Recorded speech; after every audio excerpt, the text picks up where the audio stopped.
Hello everybody, good morning. It is Monday. Okay, I gotta be careful. Every time I bump the table it shakes the camera, so I'll be try to be steady with that. Um, I actually just forgot. I was gonna read you one of my poems that I wrote for the Ren Fairs. That's more of a humorous poetry. But that's okay. I have plenty of poetry to go through here, so it's shaking the table.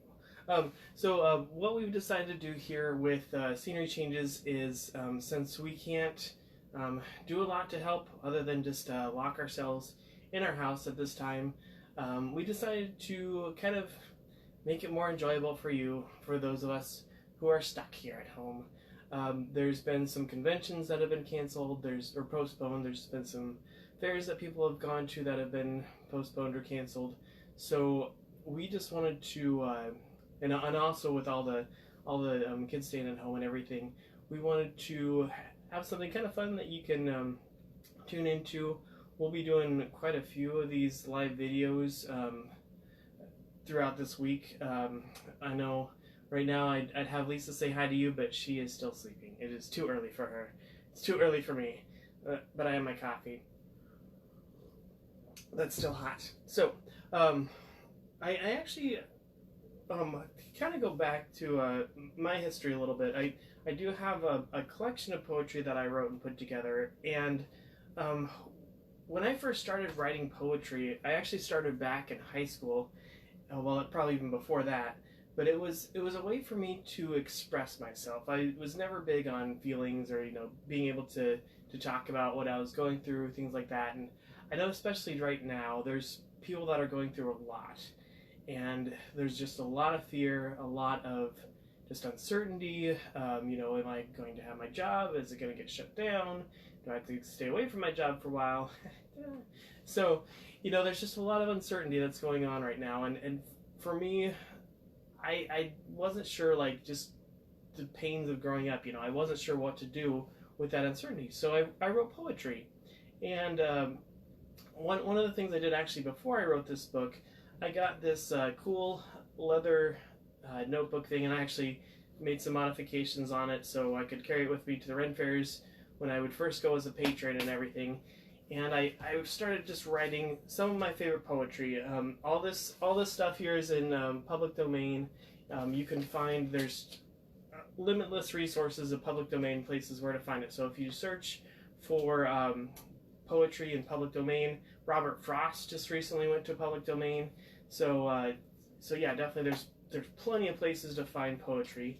And I just wanted to shout out to everybody watching. This is live on Facebook. I am going to be sending it over to YouTube whenever I figure out how to do that. So that will probably be later today. But I actually wrote, and if you can see my lovely handwriting, I wrote it all in cursive just to kind of make it more personal for me. So if you don't write poetry, sometimes you can just enjoy poetry. So if you find a poem that you like, you can find, you could use a fancy leather notebook thing. I think I found this. It was actually at a Ren Fair where I got this, but I know they have them at most, like Barnes and Noble carries these leather notebook type things.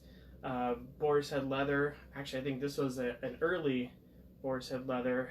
The poem that I was going to read to you this morning came out of a custom one that they made for me, and I forgot it. So I'll have to do that. Don't worry, that's coming up in a future video. You'll get to hear my my poems that I typically only read if you've seen one of our shows. So, but I just like to take a moment just to read some of these. And it's interesting because as you go through old poetry, it's a way of recounting history in a way that only a poet can capture. And it's interesting because a lot of the things that people write about are things that we still go through. So I'm actually going to read this one here. It's called, and I'm going to pronounce this wrong, just so you know. All of these names, most of these titles, most of these places are going to be wrong because they are translated. A lot of them are from Asian countries, and I cannot pronounce things very well. So I usually just make up words, which is what we poets do and writers do. So this one is called I'm going to call it the Mujin. I know it's probably pronounced Mujin or something like that. It's Mujin, but they're about flowers. It's called the Mujin flowers blossom on rolling graves. The Mujin flowers blossom on the rolling graves. These hills are lovely and luminous. The radiant sun goes down into the trees as one by one the flowers fall. Outside my window a cricket is singing. Transient thing in the thorn. Mayflies play for their 3 days. Their wings are as slender and pretty as feathers. Who are their costumes designed for? To decorate their little moment. The life of man is also brief. Our hearts know it. We should try our best to live. That's by Jun Chai, and he lived in the year 210 to 263. So that was around 1800 years ago. So it's interesting that this guy's writing just about the crickets outside his window and how brief their life is, and how our life is also brief, and we should just try our best to enjoy it and to live. I'm just gonna go through some of these. These are actually a collection of my favorite poems, and I do apologize. It is early for me, for probably some of you. That's the people that might be logging in to watch here. I do apologize. I had to set the camera clear back. We don't have any fancy computer recording devices, so I'm just using my phone set farther back on the table, so I can kind of see if you type in a comment. I might be able to respond to it eventually. Here's another one from, there's actually a lot of Middle Eastern poetry in here too. This one's called Insomnia, which is great, and I'm not going to pronounce this guy's name. It's Abu Amir Ibn al-Hamar Mara. So it's called Insomnia. You just Google it. You'll find it. When the birds of sleep thought to nest in my eye, I saw the eyelashes. It saw the eyelashes and flew away for fear of nets.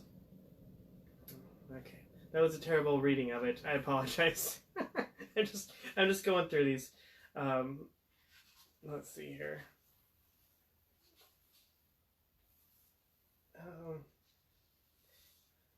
I probably should have prepared for this a little bit beforehand. Don't worry, our next videos are going to be better prepared for than this one. This is early. It's Monday. Can you believe most of you have been going through the whole last week in quarantine? So hey, at least you got this. We're all going crazy together. But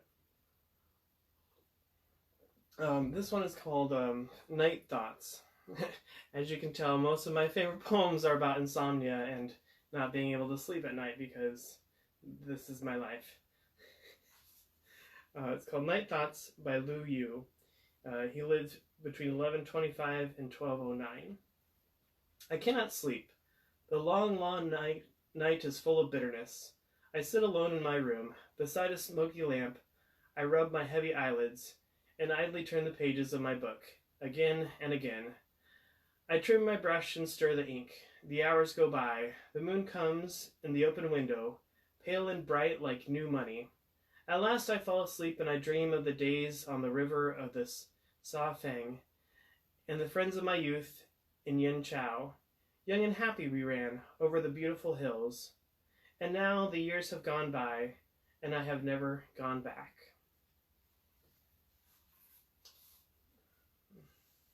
This one is from it's actually Saint Teresa of Avila. Avila? I don't know. Something. I like the poems. I can't pronounce the names of these people, so I apologize if there's any descendants of these poets that I'm reading of. I like what they write. And this says, this is just called a poem. It says, nothing move thee, nothing terrify thee. Everything passes. God never changes. Patience be all to thee. Whoever trusts in God, he never shall be needy. God alone suffices. I think that one's very appropriate for now that, you know, God, everything passes, things change, but God never changes. That's pretty cool. And that was actually in the 15th centuries when that Saint Teresa of Avila lived. Let's see here. This is a fun one. So some of these are just fun. If you've read my poetry before, I have a whole section of just fun ones where I write about a cloud or a nettle, and a lot of them, as I'm reading through these, you might pick up on that they were inspired by my favorite poems, because that is what we should write, is what we are inspired by. This is by Chang Chul, and he lived in the 1500s as well. And this is titled Magistrate. When I was made magistrate of this benighted town, I had not thought to spend my days in bobbing up and down. How can so dwarf a township produce so vast a crowd of visitors concerned to brag that we have met and bowed? Greetings, flatteries, farewells, one bows and bows again. No wonder magistrates are rarely seen as upright men. That's just fun. Again, that was Magistrate by Chang Chul, written in the 1500s. So if you want to find that later, you can check it out on the Googles. Okay, I have some long ones here, so I'm going to spare you from some of those. I'll jump back to some of my early ones. Actually, I'll go back to my very first one here. This one is actually the very first page of my self-written poetry book. Is by, and I really wish I need to just figure out how to pronounce this, because this is my one of my favorite poems of all time. It inspired me to write and get my thoughts into print. It's by Kshemendra. He lived in the 1100s, and the title is Kavi Kavikaanthabrahma, something like that. It's Kavikanthabhrana. That doesn't translate to English very easily to pronounce in our Latin and Greek translations of things. This one starts with, a poet should learn with his eyes the forms of leaves. He should know how to make people laugh, and when they are together, he should get to see what they are really like. He should know about oceans and mountains in themselves, and the sun and the moon and the stars. His mind should enter into the seasons. He should go among many people in many places and learn their languages. So, and actually that's a good segue, because I know some people may be watching this and think, hey, this shirt, is it not in English? What does it mean? I don't speak Icelandic. That's what it means. I don't know. So, anyway, it's just a fun shirt that I found recently, and I had to get it because it says I don't speak Icelandic. Anyway, going back, like I said before, poetry is just a great way to express yourself. A great way, especially if you're having doubts, feelings that you're not sure how to express. Poetry just is a way to get those out. Most of my poems, this book that I have, is just small slices of my soul, I guess, in a way. But there's a lot of other poems that I've written, and I don't have those out in print because they are not for you. They are for me. They are my poems, and you may be at a point too where you're just not sure what to do. So just sit down and write. This one is actually my I think very appropriate for the time now, and it was actually my attempt to do a free write because as I was writing this, most of my poems are syllabic style. They have a very strict scheme of rhyme and meter to them, even though it's not like pentameter, anything really crazy, but I try to stick to some kind of theme just because I am very inspired by some of the early poets and the Renaissance era poetry. But this one here was my attempt to do a freestyle, and it ended up being even more complicated in its structure than anything else that I've ever written. So, take a quick coffee right before this. This one is called Each New Ending. And for some of us, this is an ending, you know, but many people have had things that they've been doing for a long time suddenly end out of their control. So this poem is titled Each New Ending. Why must we fear each new ending, beginning to fill the skies with sighs? Our woes rise in prayers unending, sending those worries aside, reside in his holy hand. Understand his plan draws courage to abide. Alongside that life, love is twin. Within you'll join the throng, prolong the song that's waiting to begin. Again your prayers will be at peace, increased by hope eternally. Foresee that jubilee that will release. And this poem actually was, as you can tell, that the other one that I read by Saint Therese, the one that I read by the saint in the 1500s, you know, it's kind of similar to that one. I wouldn't say it's like that one because hers is just amazing. But you know, this one again, it's just like, you know, sometimes things end, and you know, it's easy for us to get downhearted, to get discouraged, just to be fearful of things ending, and our prayers start off as just in woe and just in pain. And as if you read through the Psalms, actually, that were poems from David and some other people that wrote the Psalms as well, you see how a lot of them start off just really, really low. They're just fear. They're just prayers of woe, prayers of worries, but then they start to transition, and they start to get that perspective that, you know, things are bigger than what we see. And I think especially now, like, there's so much stuff that's just bigger than what we can see, that there's so much fear going around right now. It's just crazy. Like, so much is out of our control, so much that we don't know. I mean, it's very easy for people to say, you know, oh, you know, you should be worried, you should be afraid. No, I'm not going to be worried. I'm not going to be afraid. I'm going to be cautious. I'm going to take precautions, but we shouldn't be worried. We shouldn't be afraid because, you know, all this stuff is going to happen. All this stuff is going to change, and we're going to get through it. Like, it's going to end up that, you know, things change, but God doesn't change.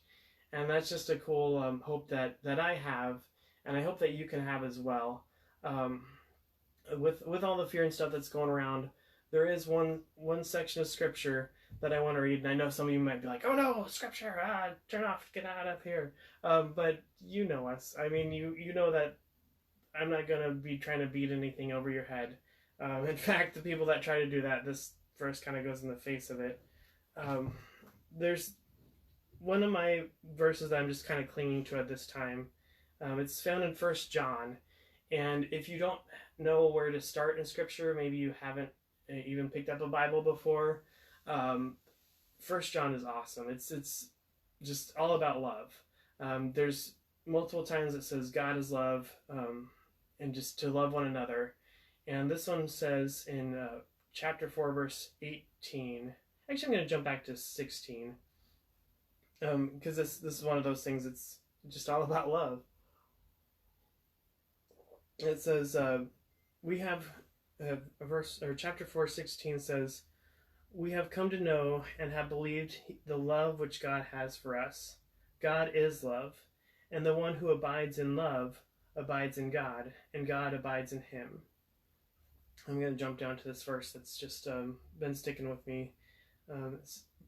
Verse 18 says, "There is no fear in love, but perfect love casts out fear, because fear involves punishment, and the one who fears is not perfected in love. We love because he first loved us." And I know I was talking to Lisa about this, you know, just that how there's so much fear and so much going on right now in the world that it's easy for us just to be afraid and not know what to do and panic. Um, and for some of us, we just want to isolate ourselves, just to ignore it, pretend like it's going to go away, and that's not enough. I mean, it's it's not enough just to, for me anyway, it's not enough for me just to quarantine myself and not do anything about it, just wait for it to pass. Because like this is the time to love. Like this is the time that we should be stepping up, especially if we abide in God and God abides in us. We should be loving people. Like, we need to find ways that we can love. And we want to do this service for you here on our website, where we're doing something fun for you to kind of break up your day a little bit, especially on a Monday morning. Oh my gosh, I hope you have coffee. Make sure, if we run out of coffee supplies, then I might be afraid. No, I'm just kidding. But for sure, we want to give you guys something, a break from the day. We want to do some fun things that are, you can have your kids watch with us. You can just join in. I've been thinking of ways of how we can play board games together. So you can play with us online. I'm still working on some of that, especially because we have very limited video capturing capabilities. So thank you for everybody who's been sticking it out through the most of this video here with my Monday morning musings and our limited video capturing availability. So just want to say thank you for everybody watching. I think that's really all I have for today. So just think of ways that you can share love with each other. Maybe call and check up on your friends that you usually hang out with, that like to go out a lot because they can't go out right now. So make sure that they're doing okay. I have plenty of books. I have plenty of writing that I have to do. I have to get other books done. So my plans are still going on as planned because there's a lot that I have to do. For a lot of people that don't know what to do, I just let us know. Send us a message if you're at a point where yeah, this sounds good. This sounds like I can just not be afraid and just love people, but I have no idea how to do that. Just send us a message. Let us know. We'll definitely be praying for you. That's one thing that I very strongly believe in, is the power of prayer. So if you are a praying person and you do start to feel yourself afraid, just take some time just to pray, and just know that perfect love drives out fear. And that's so awesome that we have that promise that we can cling to. So anyway, thanks for watching. We'll be praying for you. Like I said, if you need some prayers, just send us a message. Let us know. Check out my poetry book. Write your own poetry, because poetry is awesome, and there's not enough of it.